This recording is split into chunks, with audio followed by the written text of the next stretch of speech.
Assalamualaikum dan selamat petang kepada rakan-rakan sekalian. Sekali lagi Alhamdulillah petang ni. Hari ni awal sikit lah, selalu sebelum maghrib tu baru duduk dan berkesempatan nak belik-belik buku. Tapi Alhamdulillah hari ni hari Rabu dan sekitar lebih kurang mendekati jam 5 petang ni ada kelapangan. Jadi kepada rakan-rakan yang menonton video ni selepas daripada sesi live ni pun tak mengapa. Kepada rakan-rakan yang sempat bersama-sama tu saya ucapkan terima kasih walaupun keluar masuk biasalah dalam keadaan sekarang kita ada banyak juga perkara-perkara yang kita sedang nak buat. Jadi hari ni saya nak bawakan satu lagi contoh buku cerita kanak-kanak yang kita boleh ambil inspirasi daripadanya. Jadi setiap buku ni sebenarnya kalau kawan-kawan semua dapat tengok anda semua dapat lihat buku ni buku kanak-kanak ni dia memang karakter utama yang dia nak sampaikan biasanya dia memang akan gunakan binatang sebagaimana yang saya maklumkan sebelum ni.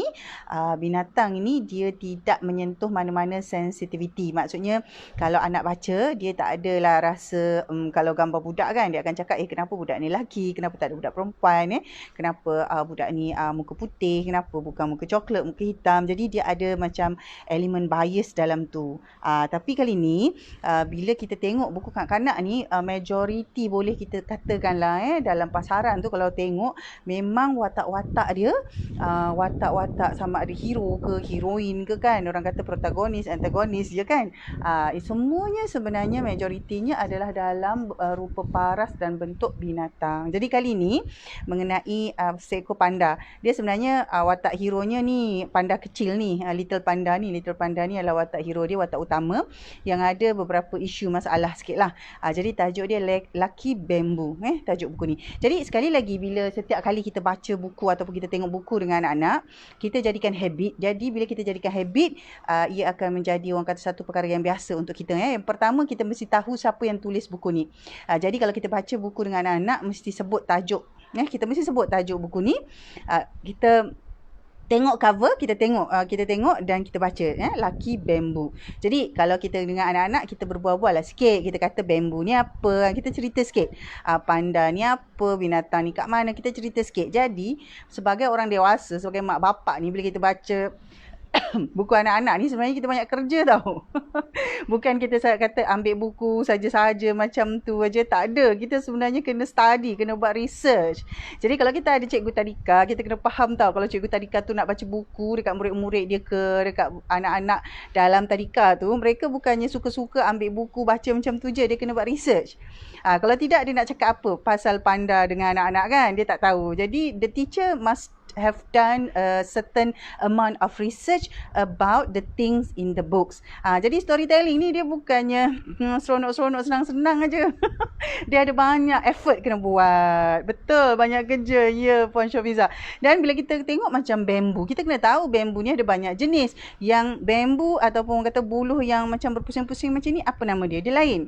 Nanti kita tengok cerita ni. Jadi mesti bacakan dengan anak-anak tajuk dia dan mesti wajib kena sebut. This book is written by Catherine Sally and illustrated by Rebecca Elliott. Jadi kena sebutlah juga kan. All the pictures in the book. Sebab kadang-kadang anak-anak kita mungkin tak faham illustrated apa benda tu kan. Jadi kita sebutlah illustrated by Rebecca Elliott. It means that Rebecca drew all the pictures. Rebecca is the person who draw all the pictures in this book. Kita cakap macam tu. Jadi dia lebih faham. Kalau mak-mak kita kat rumah kan, kita kena cakap lah juga. Kalau macam dalam bahasa Melayu pun tak ada masalah. Boleh je kalau kita cakap dalam bahasa Melayu. Gambar-gambar dalam buku ni semua Rebecca Elliott ni yang lukis. Kan? Kemudian mesti tengok bahagian belakang. Kita tengok apa dekat belakang. Oh, ada gambar. Baru kita boleh bercerita jugalah. Oh, Little Panda ni kat mana? Anak panda ni kat mana? Jadi anak-anak pun akan cakap lah. Kalau dia tak tahu dia akan tanya. Jadi cikgu pun mak bapak kita kena tahulah R&D lah sikit kan. Oh, ini bridge. Kalau dekat kampung kita panggil titi. Kalau yang besar sikit kita sebut jambatan. Nanti macam-macam lah anak-anak tu cakap kan. Siap cakap pasal jambatan Pulau Pinang, macam-macam lah. Jadi ini dia punya blurb. Maksudnya dia punya summary. A little panda lives in a bamboo thicket. Next door is a beautiful garden where a wise old panda lives. And in the middle of the garden grows a lucky bamboo plant. Little panda can't help having just a small nibble to find out how it tastes. Dia dah jadi curious Little Panda ni. Okey. Jadi barulah selepas itu kita mulalah. Kita mula, mari kita baca buku. Jadi boleh ajak anak-anak tu satu lagi bila baca buku macam ni, kan, titi tu biasa kalau kat kampung orang Jawa panggil titi. Kan, kita kalau kat bandar ni kita kata bridge lah kan. Lepas tu kita kata London Bridge. Okey, jadi kalau macam anak-anak ni kita bawa baca buku ni, sebaiknya bila kita baca buku tu biar dia buka macam ini. Jadi cikgu, kalau boleh kan jangan biasakan lipat-lipat macam ni. Sebaiknya jangan lipat, biar buka. Tapi kalau macam kita cikgu ataupun parents kan, macam anak ramai, kita kata kita nak anak kita fokus kat sebelah je, katalah kan. Kalau kita nak fokus kat sebelah, kita ambil je kertas, kita kena tutup macam ni. Jadi anak-anak nampak bahawa adab kita dengan buku, kita sayang dengan buku tu, kita tak fold buku tu. Kita tak fold sebab yelah, fold tu satu, buku rosak. Macam buku anak-anak ni kan, buku cepat rosak. Dan second, nanti bila anak-anak ni dah terbiasa, banyak buku akan rosak. Jadi dia tak appreciate the book. Jadi katalah kalau macam kita cikgu, kita nak fokus kan. Katalah nak tutup separuh, nak bagi fokus anak, ambil satu kertas putih, tutup. Ini dia punya trik lah bila kita macam baca ramai-ramai dalam kumpulan kan. Macam saya ada anak sampai 6 orang dulu kan, kecil-kecil 4-5 orang sekali. Itu pun yang saya buat. Samalah. Sebab kalau kita fold, tengok kalau macam buku macam ni, tengok dia dah koyak. Bila kita fold, dia akan koyak. Ini buku koleksi saya pun dah koyak. Jadi kadang-kadang setengah buku tu dia cepatlah rosak kan. Okey, jadi kita dah go through cover, baru kita akan tengok kat dalam. Jadi pendekatan kita terpulang, sama ada kita nak baca word by word. Jadi ikut cikgu lah ataupun ikut parents. Nak baca word by word pun boleh, ataupun kita nak create kita punya story, tapi sama lah, maksudnya jalan cerita sama dengan teks, tapi kita cakap sendiri ayat kita pun boleh. Kalau macam kita punya tujuan hanya untuk orang kata membina kesedaran anak-anak ni dengan buku, dan kita nak anak kita kuasai bahasa Melayu dulu, kita cakap bahasa Melayu pun tak apa walaupun buku bahasa Inggeris.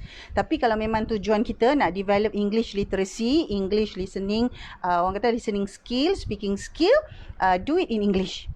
If you are not comfortable, because if you read this book for like 4 years, 5 years old, they may not be able to wait until you finish. Dia tak cukup sabar kan, anak-anak kecil ni kan, dia tak cukup sabar. Jadi kalau dia tak bolehlah tunggu lama-lama bila kita baca Little Panda live with his mommy. Kalau kita macam baca pelan-pelan, dia kan macam anak-anak ni tak sabar kan. Apalah cikgu ni, apalah mak ni baca lambat sangat. Sebab dia dah interested dekat gambar ni, dia dah nak tahu apa benda ni. Jadi katalah kalau kita nak ambil pendekatan macam tu, kita guna ayat kita sendiri. Dan kita sebutlah, this is Little Panda, this is his mommy. Kita cakap macam tu je pun tak apa. This is Little Panda's mother, this is Little Panda's mommy, no problem. Kita cakap macam tu je. Jadi kita boleh cakap lah, boleh tanya soalan, agak-agak apa dia tengah buat kan. Kita boleh cakap lah, okay, what do? They both are eating, what are they eating? Pandai lah cikgu kan. Mak-mak pun kenalah pandai kan. Jadi kita kata okay, they are eating bamboo shoot. Sudah. Kalau cikgu tak buat research, kita sebagai parents tak buat research, kita tak tahu nak cakap tau. Dia bukan dia makan bambu tu macam tu je. They are eating bamboo shoot. Dia pucuk tu yang dia makan.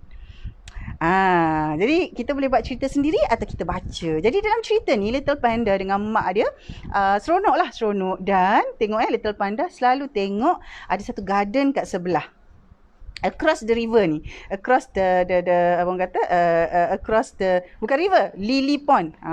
Salah tengok, dia sebut dekat sini, kan. Little stone bridge over the lily pond. Dia bukannya river pun, lily pond. Maksudnya dia kecil je lah. Itu sebabnya bridge ni pendek saja, kecil saja. Is a pond. Jadi Kang tanya pula pond tu apa? Sudah. Itulah antara perkara-perkara yang kita orang dewasa kan, kalau baca tu kena ada buat research. Pond tu apa? Kalau kita biasa sebut ayat kita macam kolam lah kan, pond, kolam. Tapi tengok dia bukannya sebarang kolam. Dia bukannya macam kolam ikan, bela ikan talapia ke, bela ikan keli nak jual, bukan. dia pond yang memang cantik ni. Jadi kena explain pula dekat anak-anak. Jadi contoh dia tunjuk ada satu lagi watak dekat sini lah, watak yang muncul, iaitu wise old panda. Wise old panda. Yang ini satu lagi watak. So dalam cerita ni ada 3 je watak ni sebenarnya. Okay, jadi apa berlaku? Satu hari Wise Old Panda ni ajak Little Panda datang. Little Panda. So kita boleh cakap lah. One day. Sebab kita tak nak baca kan. Kita tak nak baca. Kita tak nak baca ayat tu panjang. So kita boleh create kita punya cerita sendiri. Ataupun ayat kita sendiri. Tapi ceritanya samalah. So kita boleh cakap. So one day Wise Old Panda ask Little Panda to come over. Boleh pendek saja cerita. Jadi bila dia come over tu, Little Panda sangat seronok. Sangat seronok. Dia buat macam-macam lah. Dia belajar. Dia belajar daripada Wise Old Panda untuk bersihkan, tengok ikan, siram bunga. Lagi apa? Bersihkan pokok-pokok. Semua dia belajar. Wise Old Panda ajar Little Panda macam mana nak berkebun. Dah. Boleh buat projek berkebun pula dengan anak-anak kat rumah kan. Jadi, dalam taman tu ada satu pokok kat hujung. Bambu. Lain sikit bambu ni. Jadi Little Panda tanya, what's that curly plant called?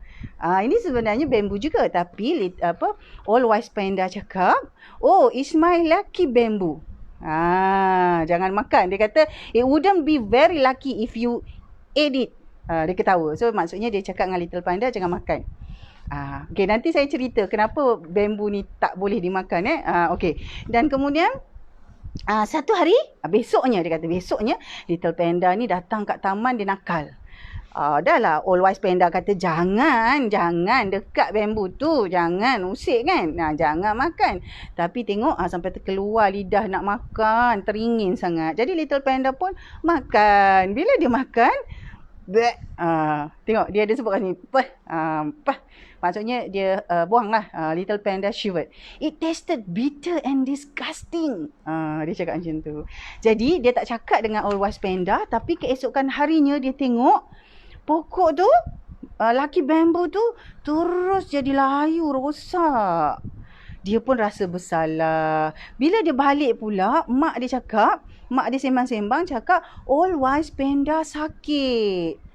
Jadi Little Panda dah susah hati. Dia kata, dia terfikirlah sebab dia makan tau. Jadi malam tu dia tak boleh tidur. Sebab Old Wise Panda cakap jangan makan lucky bamboo. Tapi dia makan lucky bamboo tu. Jadi dia rasa bersalah. Jadi dia kata tiap-tiap pagi dia akan jaga pokok tu, lucky bamboo tu. Jadi dia siram, tengok dia siram. Sebenarnya buku ni nak ajar anak ni jaga pokok tau. Dia siram, kemudian dia kata kat sini kan, dia bercakap dengan pokok tu, dia menyanyi, dia menari, dia bagi hadiah. Dia ajar macam mana Little Panda jaga pokok. Bagi hadiah tu macam bubur baja, letak batu-batu, mencantikkan pokok tu lah. Jadi sampai ke satu tahap, sihat lah lucky bamboo tu, sihat walafiat, tengok cantik. Baru Little Panda perasan dia jaga lucky bamboo je. Taman yang lain ni teruk sangat, dia tak jaga, dia terlupa. Jadi dia pun cepat-cepat bersihkan supaya taman tu taman tu cantik balik. Dan keesokan harinya dia kata Wise Old Panda dah sihat datang balik. So dia sembang-sembang dengan Wise Old Panda, Jadi Wise Old Panda cakap sebenarnya dia sakit bukan sebab lucky bamboo tu. Dia tak tahu pun Little Panda makan lucky bamboo, dia tak tahu pun. Tapi dia memang sakit. Tapi Little Panda ingat Old Wise Panda sakit sebab dia makan lucky bamboo. Rupanya tak. Jadi sebenarnya apa berlaku? Sebenarnya bambu ni nama dia umbrella bamboo. Dia kalau dekat kita, kalau kita cari buluh ni, buluh yang kita tanam untuk perhiasan kat rumah. Jadi buluh ni dia punya pucuk memang tak sedap. Dia bukan untuk makanan panda. Panda makan bambu yang lain. Dia ada nama-nama bambu yang memang panda makan. Jadi kalau kita jadi cikgu, jadi mak kan, kita kena research tau. Sebab kalau kita tak research, kita tak tahu, kenapa bambu tu dia makan pahit? Kenapa bambu tu Old Wise Panda cakap jangan makan? Kenapa dia hanya lucky bamboo? Sebenarnya lucky bamboo tu dia decorative plants. Dia untuk cantik-cantik. Jadi kalau kita tak tahu, jenuh lah kan. Kita baca buku cerita dengan anak-anak tapi tak tahu apa-apa. Kita tahu baca je. Itu cabarannya apabila kita membaca hanya untuk membaca berbanding dengan membaca untuk bercerita dan menyampaikan ilmu pengetahuan. Jadi dalam buku ni, anda semua tengok dalam buku ni sebenarnya anak-anak belajar apa tahu? Anak-anak belajar paling tidak 3 perkara. 1, relationship. relationship. Hubungan dia dengan mak dia, hubungan dia dengan old wise panda, relationship. Kan? Bolehlah ambil elemen-elemen scene dalam buku ni menunjukkan tentang relationship tu tadi. Kedua, dia belajar tentang bagaimana nak menjaga taman, tumbuhan, menjaga tumbuhan di taman. Kan? Tengok tadi dia dah diajar. Dia dah diajar oleh old wise panda. Old wise panda kata apa? Bersihkan dia bersihkan rumput-rumput kat tepi, dia siram pokok, dan kemudian dia dia bersihkan bawah-bawah pokok. Itu cara jaga pokok. Dan juga dia sebutkan juga macam mana pokok yang dah rosak boleh dijaga balik supaya sihat. Dekat sini dia ajar. Contohnya tadi dia ajar apa kan? Dia kata bercakap dengan pokok. Jaga tu tadi dah belajar jaga kan? Jadi apa dia buat tengok Dia kata ni. Ni kan, ni tengok. Bercakap dengan pokok. Menyanyikan lagu kat pokok tu. Menarikan little dance untuk pokok tu. Bagi hadiah-hadiah ni macam mencantikkan keadaan pokok tu. Dia ajar yang itu sebenarnya. Dia ajar gardening. Dia ajar taking care of nature. Dan yang ketiga adalah kita mendedahkan anak ni tentang bambu. Kita mendedahkan perbezaan anak dengan bambu-bambu yang macam ini, iaitu umbrella bambu nama dia, buluh perhiasan, dengan satu lagi jenis bambu yang memang untuk dia makan. Ni kan, bambu yang macam ni yang untuk dia makan. Jadi paling tidak setiap cerita ada tiga yang kita boleh ajar anak-anak kita.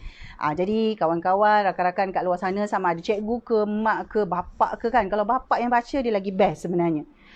Father, when they read stories to the children, is much better compared to the mother. Jadi saya nak galakkan juga rakan-rakan lelaki kat luar sana yang dah bergelar bapa, fahami dia punya skeleton of a children's storybook. Skeleton dia macam mana buku cerita kanak-kanak ni? Skeleton dia macam mana dan bagaimana kita ajar anak-anak ni mencintai buku, macam mana nak jaga buku, how to care for a book bila kita open kan. Sebenarnya kadang-kadang kita boleh ajar anak kita tahu. Anak kita bila kita kata nak open buku tu, kita ajar anak kita kan. Kita ajar anak kita macam ni. Kalau kita kata nak anak kita buka flip your finger. Ni kita ajar dia flip your finger, pull down, flip. Kita ajar anak kita macam tu. Kalau kata kita nak ajar anak kita buka buku kan, contoh. Okay, put your finger up. Pull pull one, move down and flip. Kita ajar anak kita buka page macam tu. Jadi, kita jangan ajar anak kita renyuk-renyuk tau. Cakap dengan dia, put your finger, macam ni kan. Finger, flip, pull down, flip. Kita ajar macam tu. Itu skill nak buka buku. Jadi, anak tu kena tiga jari macam ni kan. 3, dia buka, turun, lepas tu flip. Jadi kita kena ajar anak kita cara buka buku. Jadi kita benda ni kita kata the manners with book kan. Macam adab kita dengan buku tu ada banyak. Sebenarnya dalam sesi kali ni saya ada ajar tadi kan. Saya kata macam mana cara kita pegang buku. Mula-mula tengok depan, baca siapa tulis, siapa lukis kan. Kemudian tengok belakang kan. Kemudian bila kita buka buku ni, caranya macam tadi Put your fingers up, pull it down, flip. Ajar anak kita macam tu. Jadi kita pun sebagai orang tua kalau buka buku tu buka lah elok-elok kan. Jadi kita kata put your fingers up, pull it down, flip. Ajar macam tu. Jadi lama-lama anak tu tahu nak buka buku elok-elok Buka satu. Janganlah ajar yang jilat-jilat jari kat mulut Ailio tu kan. Kita tak mau lah yang macam tu kan. Put your fingers up, pull, one, go down, flip. Ajar macam tu. Ajar dia cara nak buka buku tu. Dan kemudian kita ajar juga buku jangan lipat. Biar buka macam ini. Kalau kita kata kita nak anak kita fokus kan. Tutup, ambil kertas putih, tutup. Jadi dia akan fokus yang ada gambar je. Cara dia macam tu. Jadi semua ni kan, semua ni lah hikmah menjadi seorang guru. Terutama macam saya dulu kan cikgu tadika. Lepas tu saya tulis buku cerita kanak-kanak. Lepas tu saya buat storytelling. Jadi ini semua adalah kemahiran-kemahiran yang kita adaptasi. Sampai ke tua, bila kita tua, kita akan sayang buku. Kan? Bila kita dah dewasa, dah tua, kita akan sayang buku kan. Kita akan baca tajuk, siapa tulis. Buku-buku macam ni tak ada lah illustrator kan. Lepas tu kita baca kat belakang ni apa. Dan kemudian kita akan buka macam mana kita buka buku. Dia ada cara-cara dia kan. Macam tu lah. Jadi bila kita ajar cara ni kepada anak-anak kita, dia akan melekat. Jadi sampai tua, dia akan tahu macam mana dia nak cari buku. Ini nak cari buku kat library pun tak tahu, susah kan? Nak cari tajuk pun tak tahu, nak cari penulis pun tak tahu. Lepas tu bila nak buat thesis dah tua-tua, nak buat APA format pun tak tahu. Sama lah macam saya pun tak tahu juga kan, tapi kita belajar. Alright, jadi untuk itu rakan-rakan semua saya ucapkan terima kasih. Ini adalah perkongsian impromptu sekali lagi petang-petang tentang Be Inspired by Children's Storybooks. Jadi untuk itu saya ucapkan selamat maju jaya, selamat bercerita, selamat mengadakan koleksi buku-buku yang terbaik untuk anak-anak kita, insya-Allah. Salam kepada semua dan jumpa lagi dalam video akan datang.